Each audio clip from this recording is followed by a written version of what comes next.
Hello, everyone. Welcome to another edition of Trap Chat. This month is November, and we are sticking with the Harvest of Joy theme that we did in October, but we're adding giving thanks. So I am pleased to kick off this month with Dorion Baker. He's the Senior Director of Talent for BTI 360. He has more than 25 years in talent acquisition and human capital strategy. He works in both the national security industry and IT fields. In addition to that, Dorian is an inspirational leader and motivational speaker. He serves as the pastor of Life Ticket Church.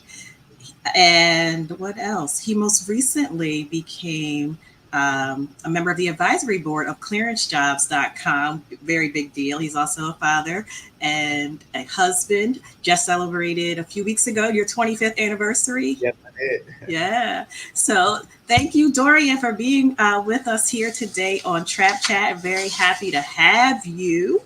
So Uh, glad to be here. Thank you. Thank you. As we do, please share your career journey to Senior Director of Talent. Yeah, so let me tell you how I got started. Um, and I know that, first of all, my voice is a little bit off, but we're good. How I got started, I went to a career fair, a job fair, and I said to the recruiter, how are you going to know the difference between suits on? And so she said, well, if you do a dance, then we'll remember you.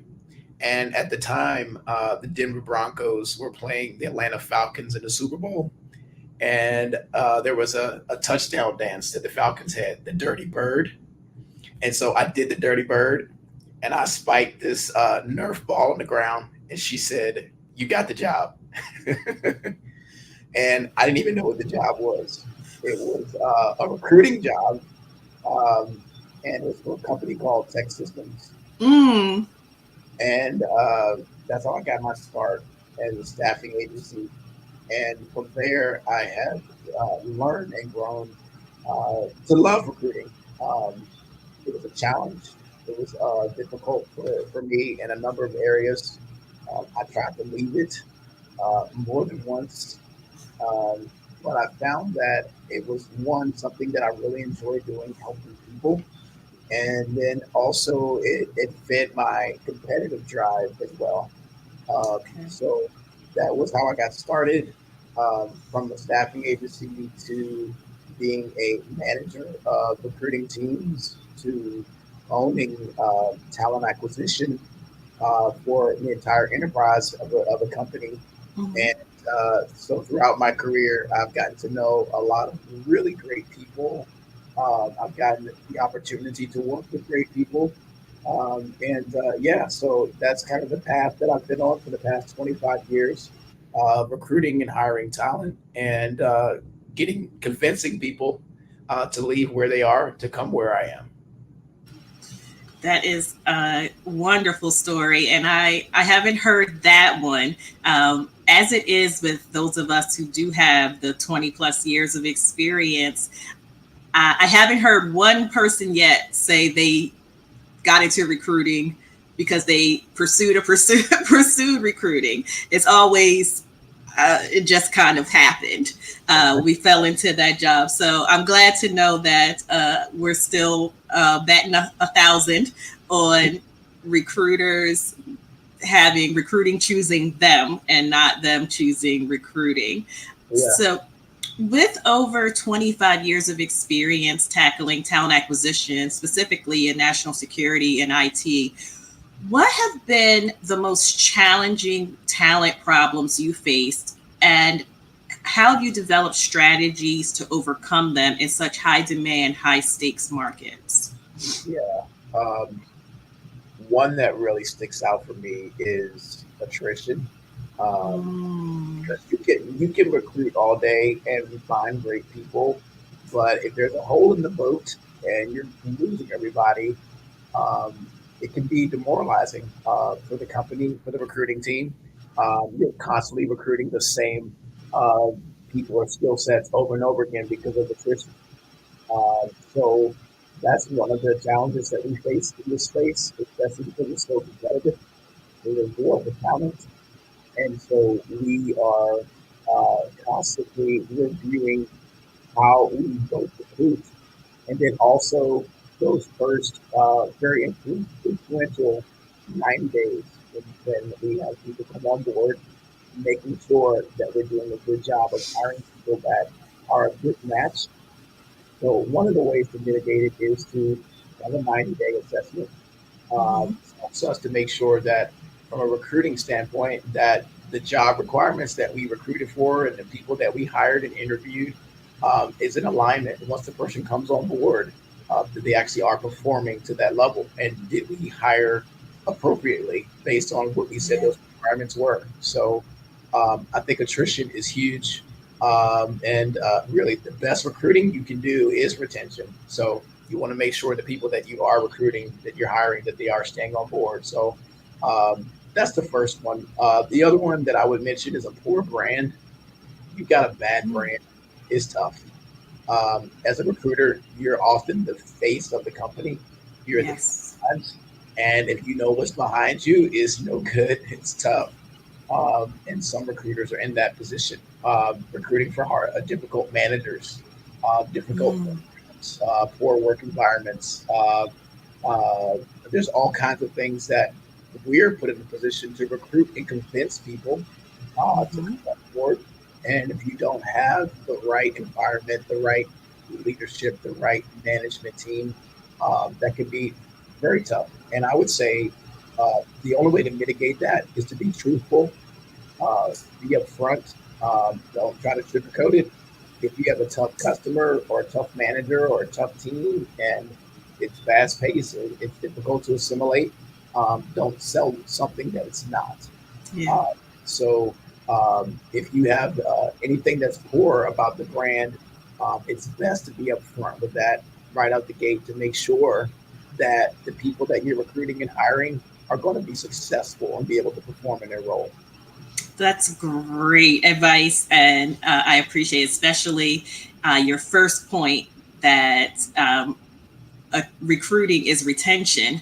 I don't. I still find that there are a number of TA folks, recruiting folks, even HR people, even companies overall, leaders, people that are responsible for hiring, who see retention as a separate entity to recruiting, but it's all a cycle. It's all connected. So I appreciate you pointing that out, and I hope more people hear that and Yeah. and as they're going about developing their strategies to attract and hire people, they're also including ways that they're going to retain them, develop them, and when it is time for that person to move on, that will mean bringing in more of those experiences, and that person will always be a voice for your company to say, yes, I had a great experience there, and it's great if you would go work there too. Yeah, you really need to have. I love that you said that. You really need to have a plan, a path, not just a job, not Mm-hmm. just what we call in this industry a button seat, uh, Yeah. but butts and seats, and fill billets on a contract. Like that. That is just not the. It's not ideal, and it's not healthy from a hiring standpoint. You need to have a plan, a career path.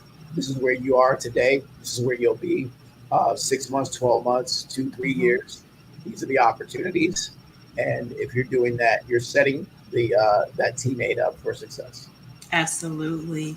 Absolutely. So I want to stay there just a bit. We talked about you working in the national security industry, and you recently became a member of the Clearance Jobs Advisory Board. And I just want people who are unfamiliar, like, that's a big deal. I need you to understand that. How do you see talent acquisition evolving in the defense and intel industry, especially in the DC area? And I'm asking that question because as someone who started their career and did most of their career in defense and intel, when I tried to transition into commercial companies or in the more quote unquote high tech companies, they didn't see the value really in my abilities to recruit because I was coming from a cleared environment or coming from a defense and contracting environment. But I tell people all the time, we hire the same folks. The only addition is that we sometimes have it harder because they also have to have a clearance to do the jobs that we're looking for, and our talent pools are a little bit smaller. And as you've mentioned a few times, that convincing has to be extremely high tier, the top tier of convincing, where our getting our folks is involved. So, can you just share, how you see TA evolving in the defense and intel industry, and or where we need to be focused on evolving? Yeah. So first of all, let me say you said a slightly smaller pool. I want to say it's like the kiddie pool of all kiddie pools. It often, at least for us, where we're recruiting for candidates that have a high level clearance, top secret, SCI access, full scope polygraph. It is an extremely small pool. As a result, where we are today is the demand is as high as it's ever been for certain skills that everybody wants to hire that skill. Demand is very high. Supply is maybe as low as it's ever been. So high demand, low supply. So just basic economics tells you that's going to increase price. So there are going to be people in our space that their demands for salary for compensation will be at the higher end, which is natural. Um, but my concern is that as a result, not only from a price standpoint, but what we see is quality is sometimes low.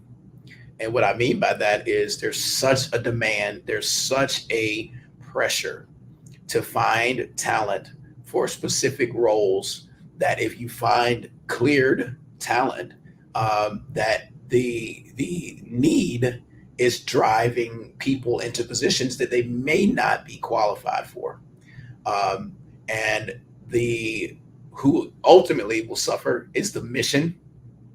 If you have talent that is not qualified, the mission suffers, the customer suffers, um, the teammates that have to work with that person that may not actually be qualified, they suffer, and taxpayers we're paying for the government to fulfill our national security needs, and so there's waste if we are putting people in positions where they are not able to flourish and to perform at the levels that are needed.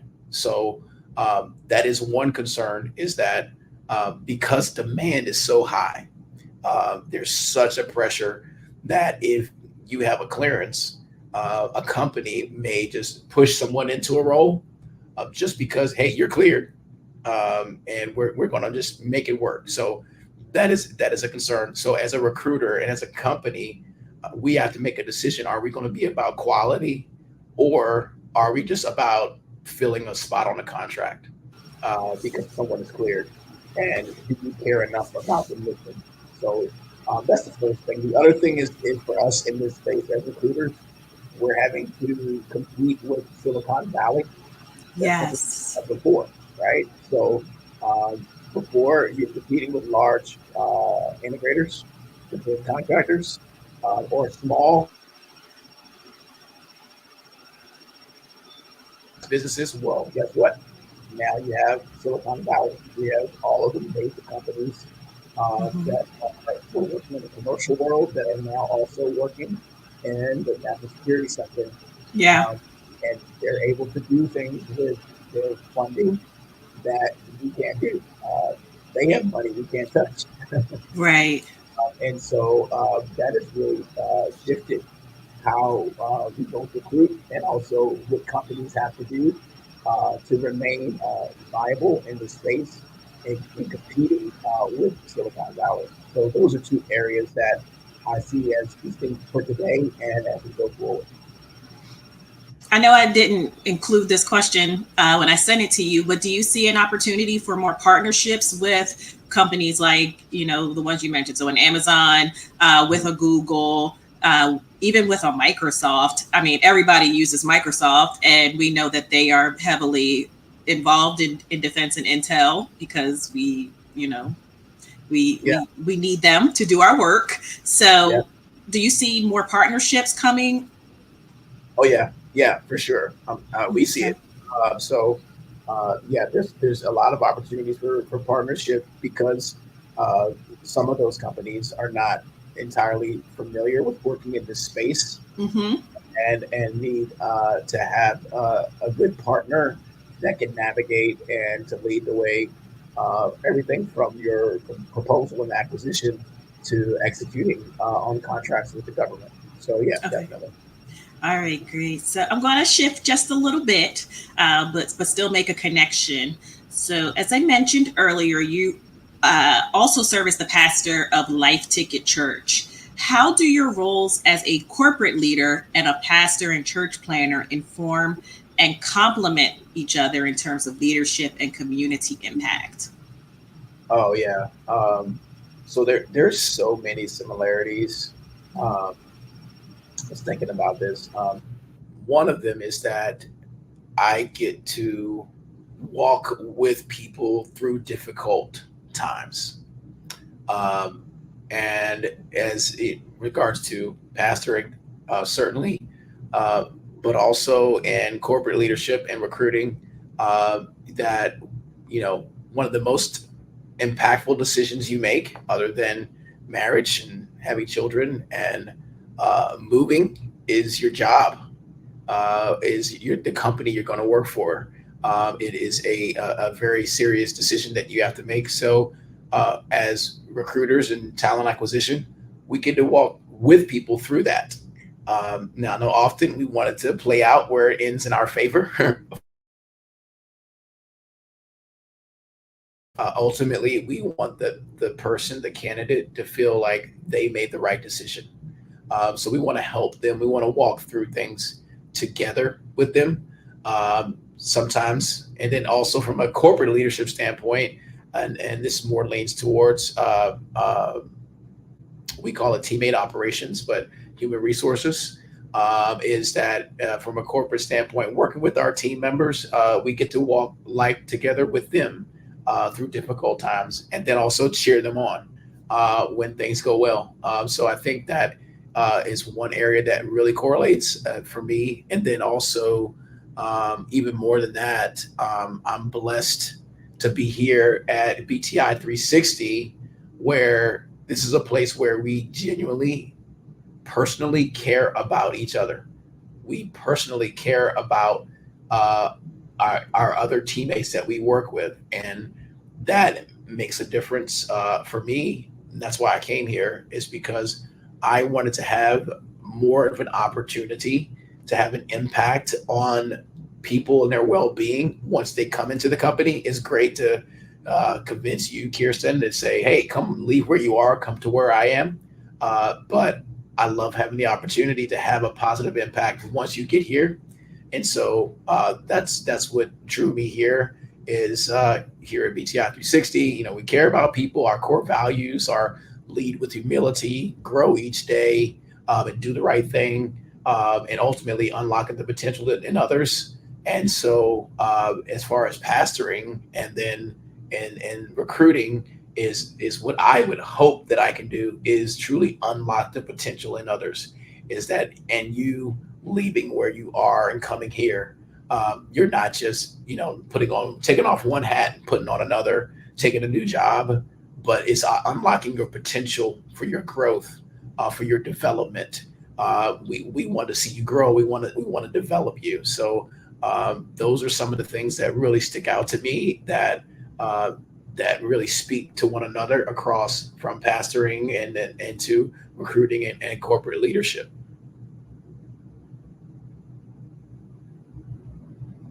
Oh, I think you're on mute there. Sorry. Yes, I was. I That's am. I haven't had a technical problem caused by myself in quite some time, so it was time. It's okay. Oh, give thanks. Anyway, I specifically love when you say unlocking the potential in others. That was one of the things that led me to reach out to you, because I reached out to you on LinkedIn to be on the show, and it was from a post that you had. You were talking about gratitude and being thankful and being blessed, and I was like, oh my god! I was like, I feel so good just reading this. And then in your about me section, it's not your bio. You say unlocking the potential in others, and Oh, I love that about you. So appreciate you reiterating that for the audience. thank you. Yeah, I just also wanted to say that. Thank you for that. Same thing with pastoring as it is in corporate environment. Mm-hmm. It's really tough to be successful as a team if you don't truly care about one another. Yeah. Like, you can bring talented people together and they can be skilled and they can all kind of do their thing, right? But when you have a team of people that care about one another and care about their success for each other, it makes a difference and you can do great things together. And so, thank you for that. And I think that's what unlocking the potential in others is what we're seeking out to do. That's our mission. Yeah. Uh, is that if you are part of what we're trying to do, that will hopefully make you better and you'll do the same. Awesome. So we are at our final question of the main section, and I hopefully am not going to ask too many things in this one question, which is likely in my style 3 questions in one. But gratitude inspires us to give back, and thinking about the theme harvest of joy, giving thanks. How have you harvested joy and expressed gratitude to your professional network? And in what ways have these acts of appreciation strengthened your relationships and contributed to positive outcomes in your career? That was a long question. Oh wow, yeah. So in what ways? Say that part of the question again. In what In ways? what ways have the acts of appreciation, showing gratitude, strengthened your relationships and contributed to positive outcomes in your career? Got it. Yeah. So one is just making time for others. Um, I think this goes is underestimated. Um, so one thing I've learned, we're accustomed to saying, "Hey, how you doing, Kirsten?" And I'm good, I'm fine. We just kind of keep it moving. Um, but to actually genuinely care makes a difference. Like really, like how are you really doing? Um, and I think that's something for me that I've learned is just to truly make time for others because. Truth be told, I don't know if you knew this or not. I think we all do. We're busy, right? Everybody I talk to, busy. I'm busy. We're busy. Um, and there's a term I like to use. Instead of saying I'm busy, I say life is full. It just sounds more positive. So for me, uh, usually life is full. In order for me to truly care about and to do something about having a positive impact on you, I have to make time for you because it won't just happen. It won't just, oh, I got time because we're busy. Life is full. So for me, that's one of the things is truly making time for others, and then along with that is being a resource. As a recruiter, I get resumes and referrals all the time. I can't always help people find a job, but I can be a resource. I can point you in the right direction. I can introduce you to someone. I can uh, bring something to your attention that you weren't aware of in the industry or about a company or make a connection. So, being a resource. So, beyond just making time for others, like what can I do to help? Yeah, I can't. I don't know how to change the tire on your car, but I might be able to connect you with somebody that can help you in your career. So to me, that's just something that I try to live out. And then, like I mentioned earlier, hopefully unlock the potential, unlock your potential.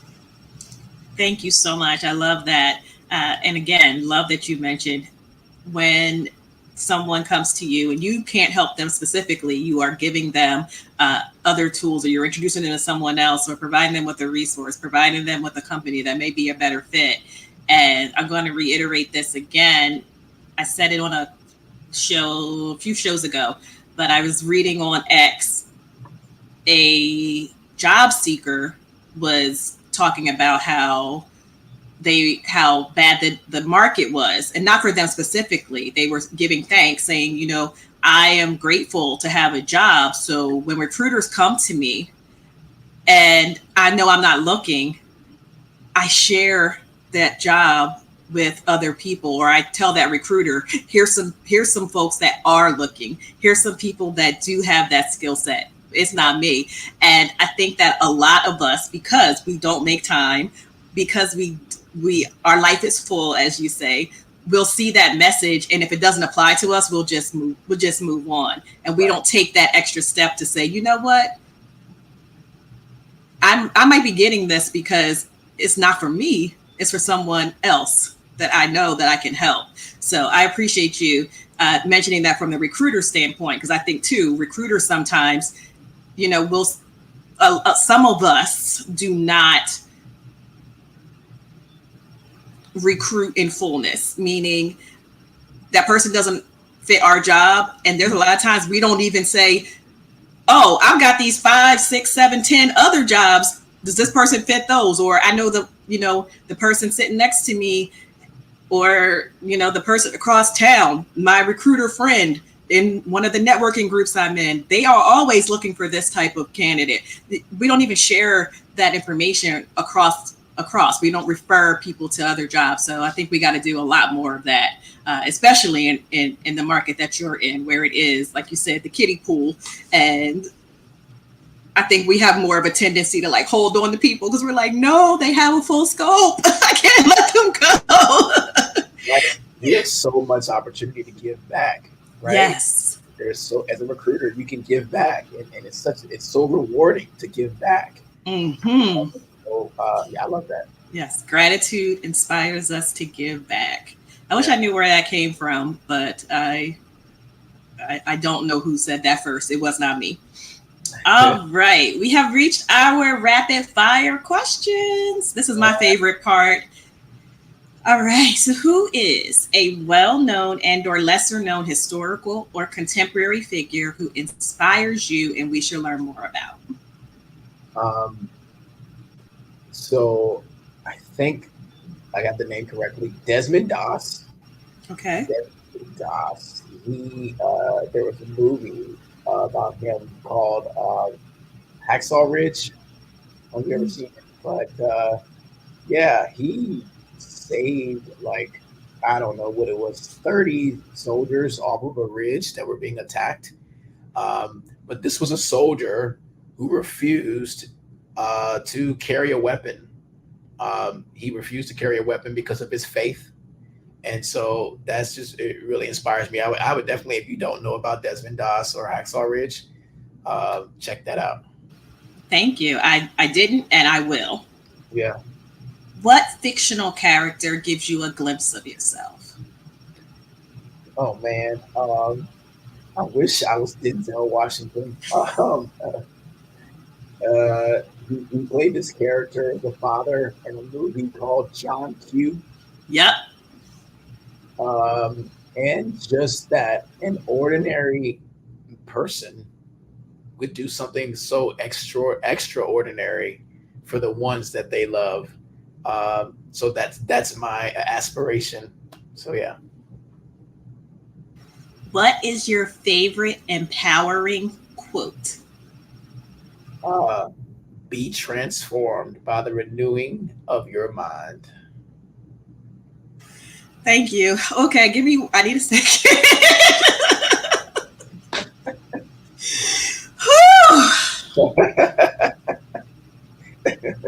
If my voice was full speed, I wouldn't be laughing so funny. But yeah. Listen, people see all sides of me on this show, so they know there have been times where I had to pause because I'm going to call her out. Another recruiting leader / pastor had like she had church on here one time. I needed a second, and now you just preached a word too, and I'm gonna have to. All Yeah. right, all right. Okay. If you could spend a day shadowing someone in a different profession from your own, who would it be, and what would you hope to learn from them? Oh, LeBron James. Uh, Ooh.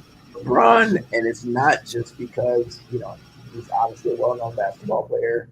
Um, his commitment to his craft, the discipline that he has had to have to sustain his excellence over the years that he's done.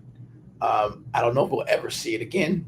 And then the fact that the same woman that he brought in with him to the NBA that he knew from high school, that he's still married to her today. I love that. So he's the one. Okay. Okay. What is your go-to songs, or music genre when you want to hype yourself up to conquer the day? Okay, so this one is actually easy for me. So one thing you don't know about me is I did bodybuilding in 2022, October 2022, and there was a song that I would always play when I was doing like some really tough, like hack squats or whatever, and it was "Off the Grid" by Kanye West. What? Oh yeah, "Off the Grid" by Kanye West. Okay. Y'all get that in your playlist. Off the Grid by Kanye West. Yeah. You're the first person to mention that song. Okay. What is the best piece of career advice you've received that you would give to your early career self? Oh man, my early career self, Dorian. Just soak it all up, man. Soak it all up.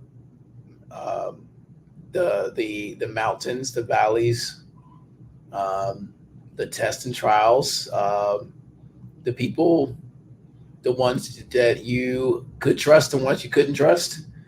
Just soak it all up, and I would encourage that Dorian to journal it, journal that stuff, because you'll be able to look back and see where God has brought you from. Amen. Love that. Speaking of journaling, if you wrote a book describing your career so far, what would the title be? Oh, I love this question. Um, I want to be a writer. Closed doors and elevators. So we can expect that in 2025? I hope so. Yeah, All right. Okay. closed doors and elevators. Closed doors and elevators. Before I let you go, I did want to ask what you're most looking forward to as the year ends, whether it's a personal goal, project, or initiative, a professional milestone, or an exciting opportunity. Most looking forward to some holiday time with my babies.